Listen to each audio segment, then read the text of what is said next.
Thank you once again for tuning in to another episode of the Goodrich Chronicles. I am your host, Anthony Goodrich, and today we're going to focus on crooked cops. Yep, I said it, crooked cops. Don't get me wrong, there's a few good ones out there, but now we're going to talk about these three in particular. One that hit a 23-year-old female in the crosswalk, laughed about it, joked about it, as if everything was okay. And he joked with his colleague. So to me, that person endorsed that feeling because they didn't say or do anything to stop it. So they condoned all that. That is the most disgusting one of the three. But I want you to check out the other two as well, because they leave a lot to be desired to be a police officer. You actually got one that's going to cry like a little baby in front of a camera because he killed his girlfriend and he's just trying to get out the easy way. Man, I tell you, these police is something else. Let me know what you think about this one. I find it utterly disgusting. Put up the video.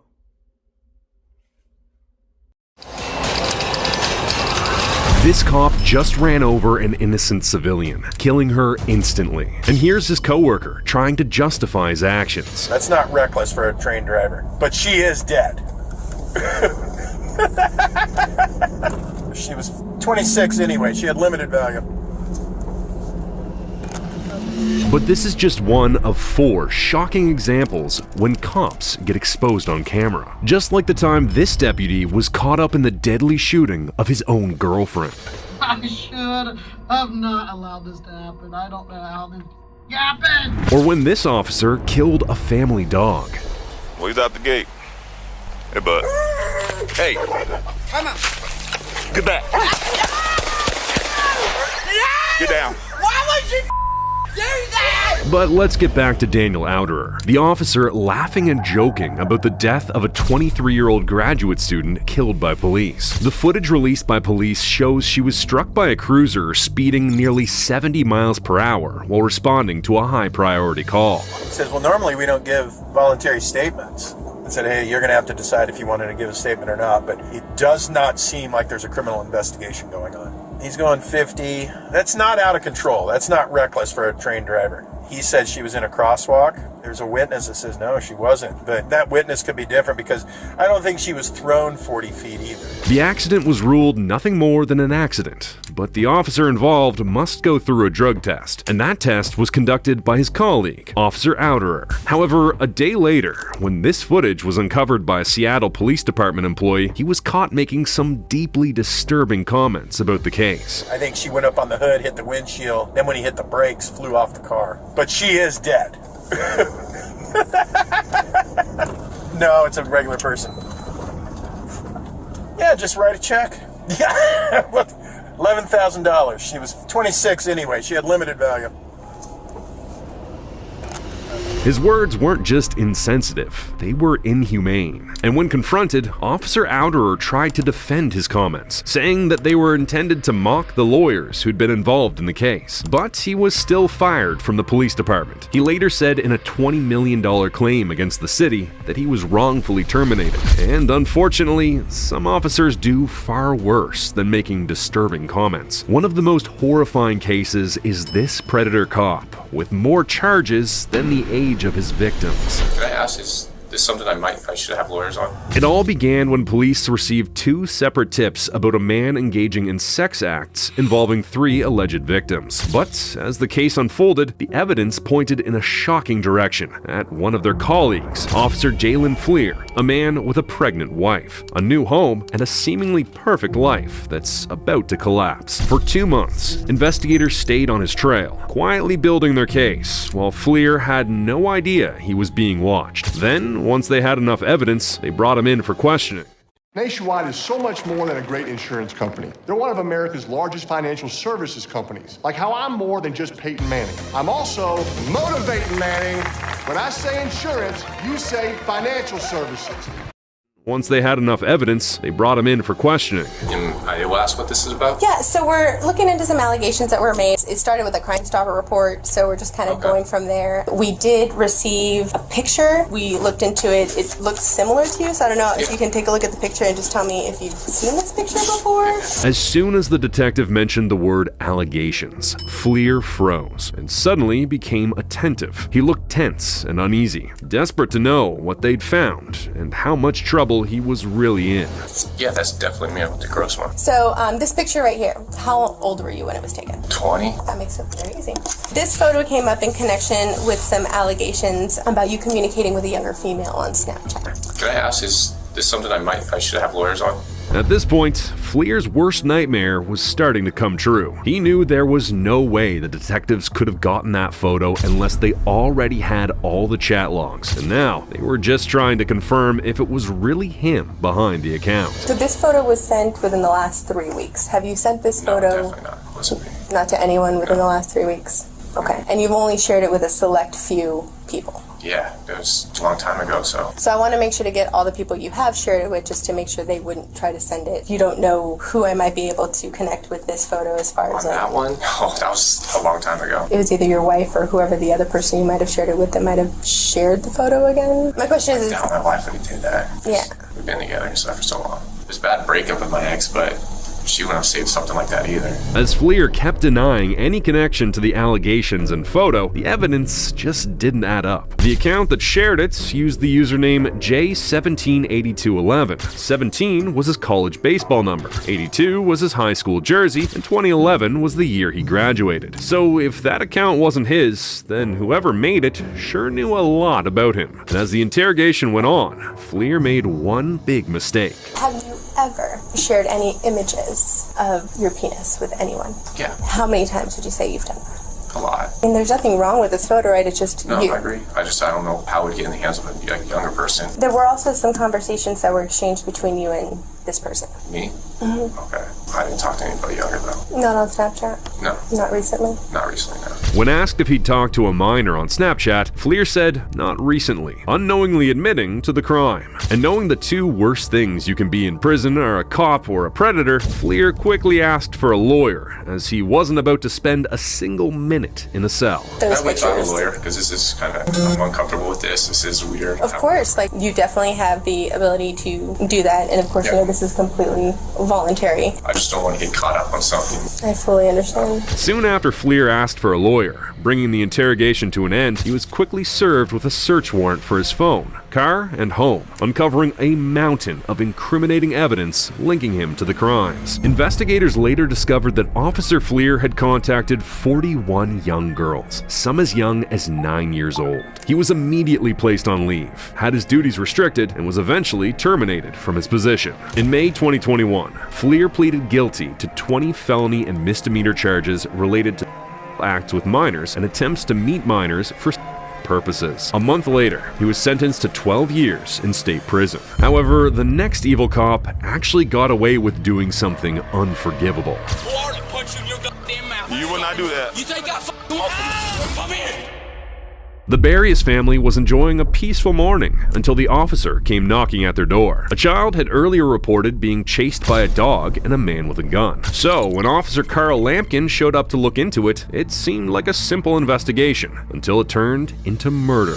The reason why I'm out here about to call about a kid on your car being chased by dogs and your husband pulling the gun on him. We don't even own a gun, for one. Okay. Two, my husband never made it out of the house. I got woke straight up from my dogs racing hell. Mm-hmm. I opened the door, my gate was open. There's no way for my gate to get open if somebody don't open my gate. Mm-hmm. So I go out in my underwear, shut the gate, I turn around and come back in the house and he's sitting on the back of the car. I said, get off the car. No, your dogs are chasing me. I said, my dogs are in this fence. Get off the car. He refused to get off the car. Okay. So I told him it was about to be a bad day for him, and I come back in the back door, and when I did, he took off running up the road. That's the last we seen of him. I was hoping his mama would come back down here. You don't send a kid out at 6:30 in the morning, somebody's house opening a gate in their backyard. As the woman explained her side of the story, the officer seemed unconvinced. He could have easily verified the gun claim to find out who was telling the truth and end the case. But instead, he skipped that step entirely. He'd already decided they were lying and became fixated on proving his assumption rather than checking the facts. So is he in your backyard? He was. He had to have been. The gate was open. My dogs would have been out. Our dog surprised him when he stepped in that gate. That's what happened. Was he standing on the top of your car? Yes. On the back On of the trunk of the car. And would not leave.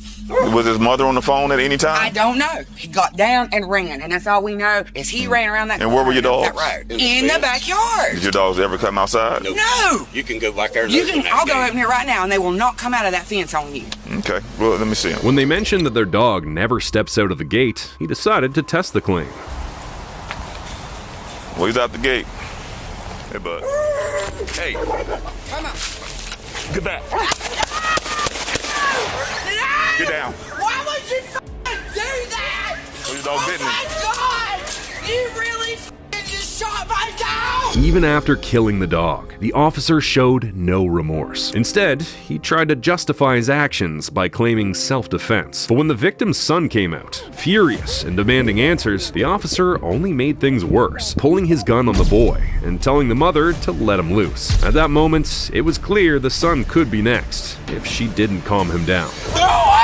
Damn kill you. Mike 319, give me 1033. Send me a unit and send us sergeant. Buddy, you'll get yourself in trouble. Motherfucker, you better get the fuck out. No, sir. Get the fuck. You killed my dog! Why would you do that? Oh my God! Yeah. Dude, you're gonna get yourself in trouble. I'm trying to save you. You better leave my damn house. Get back. Taser. Now. Ma'am, get back. Leave my goddamn house. No, I'm not. Right now. It's okay. It's okay. Look what you just did to my kid's dog. You leave my goddamn house. Sir.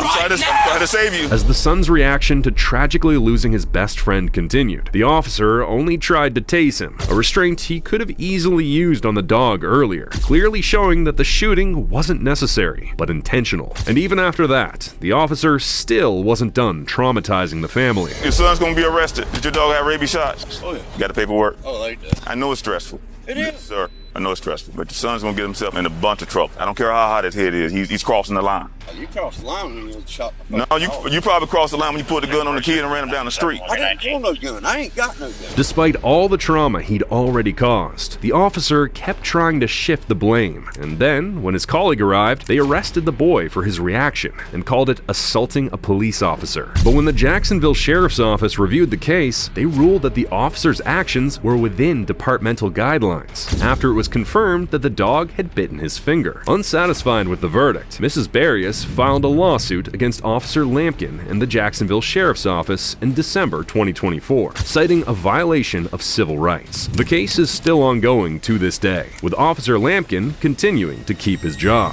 But while this evil cop got away with killing a dog, this next officer tried to get away with murdering his own girlfriend. This gotta be a nightmare. I'm so sorry, dude. I know better. Earlier that day, police responded to the home of Marion County Sheriff's Deputy Leslie Boo after he made a 911 call himself. Upon arrival, they found his 25-year-old girlfriend, Paulina Wright, dead, shot in the forehead as he held her in his arms. Boo claimed it was an accident, but after officers brought him in for questioning, they uncovered something truly evil. Such a good night. We were having such a good night. This cannot be happening right now. No. She can't be. She cannot be dead. She is a good person. We should have never been doing that. This gotta be a nightmare. Pauline has gotta be. God, please send her back to me. I love you. I'm so sorry, dude. I know better. I should have not allowed this to happen. I don't know how this happened. Even though Boo insisted the shooting was a mistake and acted regretful, his reaction suggested something suspicious. As a trained cop, Boo knew there were cameras in the interrogation room, and he probably put on a performance to make it look like it was really a mistake. Tell me exactly what happened. It's an accident. We were training. What do you mean by that? You were training? We were doing dry fire drills and cleaning the guns. I was so worried about her because she picked up a loaded gun. I unloaded her gun and I forgot mine had a magazine in it. We were sitting at the table. We just got done with dinner. Came back. We were starting to watch the football game together, and we sat down. I just ordered all of that stuff that was on the table, the new stuff for cleaning and the mat and stuff. And she wanted me to show her how to do it. So we started doing it, and it just led to this. Okay. So was she pointing the gun at you? Were you pointing the gun at her? Like, kind of go through Just that. in a general direction, which I know is wrong. We should not have been doing that. But she told you that she wanted to learn how to do this? Yeah. Boo claimed he had unloaded his girlfriend's pistol, but somehow forgot to unload his own, which already raised serious questions. As a police officer, he knew better than to ever point a gun at someone who wasn't a threat, especially not his girlfriend, unless he really meant to. I start to show her how to clean the gun, or like trading parts back and forth, stuff like that. When you're sitting there, do you have the rifle out at that point? Yeah. Okay. So you have the rifle out at that point. You disassembled it? Yeah. Okay. So you disassembled it and you're telling her how to like clean it? Yeah, how to clean it, what parts are what. Like I'm handing her some of the parts and like she's holding it and messing with it while I'm cleaning other parts. Now, does she have the 9mm at that point? Okay. No, we're just trading parts back and forth at that point for the rifle. I reassemble the rifle. She holds it and she like fires it a few times. I was getting ready to put all the guns up or put the rifle up. That's when she grabbed the 9mm. I had the magazine back in the rifle at that point because I was about to go put it up. Put the magazine in it, getting ready to put it up. Yeah, that's when she grabs the 9mm. I unload that for her because she's kind of waving it around. She starts to dry fire that one. And I'm like, oh, okay. And I go to dry fire my rifle. I dry fire it the first time, and then the second time is when.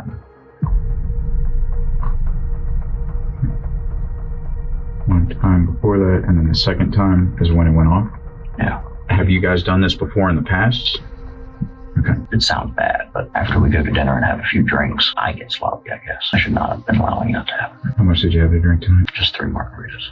We each had 3. However, his girlfriend's blood alcohol level was only 0.04, far below Florida's 0.08 driving limit, which clearly shows he wasn't drunk or confused. He knew exactly what he was doing. And the detective had no other choice than to believe him, as an earlier search of his house reveals evidence that actually supports his story. And at first, it looked like Boo might be getting away with murder. But after the interrogation, he was relieved of his duty, arrested, and charged with manslaughter. A few weeks later, a judge granted him bond, while police continued their investigation with the state attorney. You see that? They need their ass whooped. Every last one of them. I say they need their ass whooped. Come on now. You got 4 police officers that feel like they're above the law, that can do whatever they please to whoever they please, whenever they please, because they got a badge and a gun. I'm glad to see that they all been dealt with and they have no business being on the force, period. And these are the ones that have been exposed. I'm sure there are other ones that are still working under the clout of evil, just like them. But anyways, thank you for tuning in. I appreciate you very much. You could have been anywhere in the world, but you chose to spend some time with me. And for that, I will always be thankful. Anthony Goodrich, signing off.